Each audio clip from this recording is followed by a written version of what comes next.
Viral, meski kena teguran, Wali Kota Arlan dibela warga. Kamu tak sendiri. Beredar foto dan video dengan narasi dukungan untuk Wali Kota Prabu Mulih, Arlan. Postingan dengan narasi mendukung Arlan untuk tetap semangat membangun Kota Prabu Mulih tersebut tidak hanya dibagikan di sejumlah media sosial namun juga di story WhatsApp masyarakat maupun para pejabat Kota Prabu Mulih. Nama Arlan heboh tidak hanya di Sumatera Selatan saja. Setelah heboh dirinya viral mencopot Roni Adriansyah menjadi Kepala SMPN 1 Prabu Mulih. Meski sudah meminta maaf dan keliru saat bikin keputusan, Arlan tak luput dari sanksi.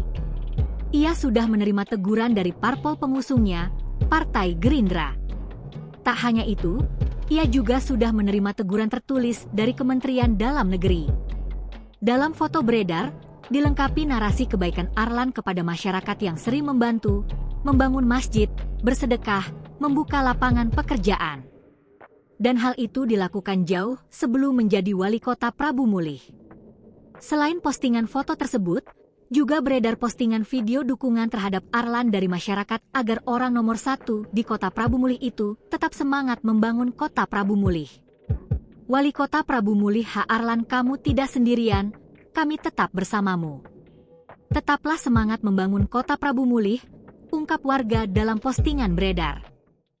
Download Tribun X sekarang, menghadirkan lokal menjadi Indonesia.